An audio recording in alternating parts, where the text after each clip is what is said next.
Tip number one for running when it's cold outside, prep your gear the night before. Chances are when you roll over and check your app and see that it's as cold as a Night King's heart outside, you're not going to be as pumped to get out the door. By sitting out your shoes, your socks, your layers, your hat, making sure your watch is charged the night before, now you're able to wake up knowing that your uniform is put together, you're going to be scrambling a little bit less, and you have one less thing that's going to work as friction in getting you out the door. If you want to hear more tips like this, stick around, and I'm going to go over a number of things that's going to help you prepare, get your gear right, and train in cold weather. Hey, my name is Jordan Thomas. I'm a product manager, former collegiate runner, and storyteller here on YouTube. On this channel, you're going to find all kinds of tech and sports stories that are going to help simplify and improve your life. Cold weather is just something that is unavoidable right now throughout all over the US and a number of different places throughout the world right now. And with so many different gyms being closed, a treadmill sometimes just is not an option. And so I wanted to give you some tips that I thought that would be super helpful to you in being able to run in cold weather. Now, speaking of what gear should you be prepping the night before, I use a very simple 3-step system, which goes ELT, and that just stands for extremities, layers, and traction. Your extremities, these are gonna be your head, your hands, your feet, sometimes your face. And the way that you can take care of yourself from that point of view is invest in a decent hat, a cool pair of gloves, and some socks. Now I got a couple of examples here for you just to make things a little bit easier. This hat I was able to get for free at a race in New York City, dash to finish 5K, it happens the day before New York City Marathon. One of the reasons I like this hat a lot is that it has a layer on the inside that helps pull away moisture. One of the things that can be difficult when it get out for a run, a lot of heat can escape through your head, and I like to be locked in. The next thing is a good pair of gloves. Now, one of the reasons I like these are from Nike, Guy Kusu, hopefully I'm pronouncing that correctly. One of the things that I enjoy about these gloves is not only are they very warm to my hands on the inside, they have these nice little like kind of tactile fingers, so if I need to make some moves on my phone, I can take care of that. When it comes to socks, I end up using Stance a lot of times. I actually ordered a few other things coming in soon, and I'll be sure to put some links to some of those socks. But Stance are the socks that I use not only in the summer, but also in the winter. Because of the compression that works in there, they just feel really soft against my feet, help pull away moisture, and keep me warm. And then the last thing, the MVP of the overall extremities area is a balaclava. Now, not to be confused with the very delicious dessert baklava, this is a really great thing for not only being able to keep your face warm, but also your head warm.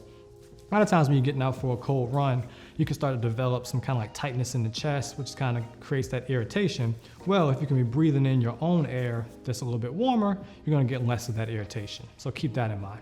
Next, you have layers. Moisture wicking closer to your body. A layer on top of that is gonna help lock that in. And if it's really bad outside, I'll put on a jacket. Fortunately, I don't get too much of that here now, but I remember running through April in New Jersey and in New York and running through snow, and I had to use all 3 of those layers. So I'd usually go with like tights on the bottom, long sleeve on top, and then some sort of thicker material on top of that. Next is traction. Here's the good news. You don't have to buy a new pair of shoes necessarily. The shoes you own are probably good enough. The only thing you just want to make sure is that the lugs at the bottom aren't too worn down, because if you're running through like snow or potentially on ice, you want to have something that's a bit grippy. They sell these things called yak tracks. I've never had the opportunity to use them, but they're really interesting. I think that might be a really good option if you're going to be out in the snow or in a situation where you just can't avoid ice. I know I might have jammed through that kind of fast. Let me know if you want like a video dedicated to just winter running gear. One last thing to do before you get out the door, and that's plan your route. Listen, when it gets cold outside, particularly when you're newer to it, it's best to do as like TLC said, stick to the rivers and the lakes that you're used to. Choosing a route that's not too far away from your home or just an area that you're pretty familiar with just sets you up for a better chance for success.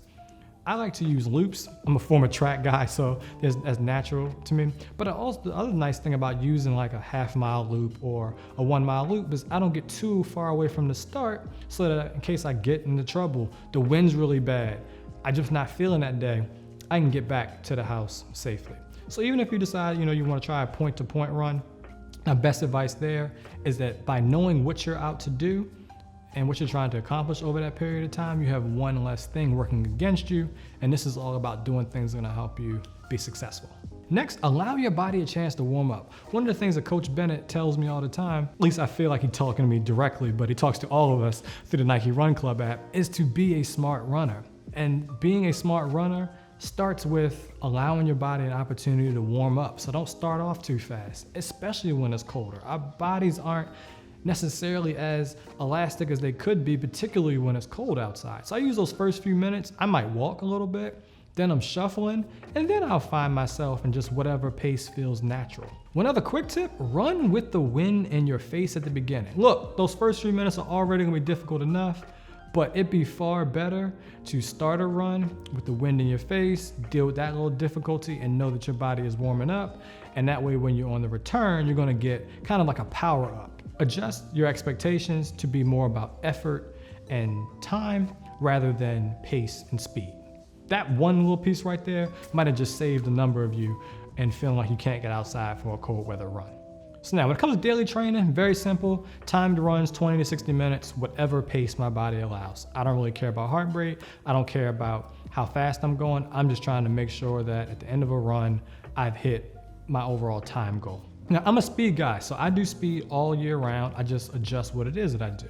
So it could be hill sprints, it could be flying 40s on the track, it could even be 8 by 200 meters, or maybe like 10 to 12 by 200 meters between 800 meter, 1600 meter pace, and I can even do those on the road, and so can you. And for the bonus tip, prep your after workout clothes. The thought and knowing that I've got like a cozy hoodie, some sweatpants waiting for me at the end of a cold weather run, just gives me one last thing to put a smile on my face when I get in. For the mornings where I've got to go to work, already knowing that I have my stuff situated means that when I come in the house, I don't have to scramble as much to get started for the day. It may be cold outside, but you can bring a fresh and warm perspective to it. If you enjoyed this, please be sure to give me a like. If you loved it, go ahead and subscribe. That way I know it's real. And I'll see you next time. Jordan Thomas, peace.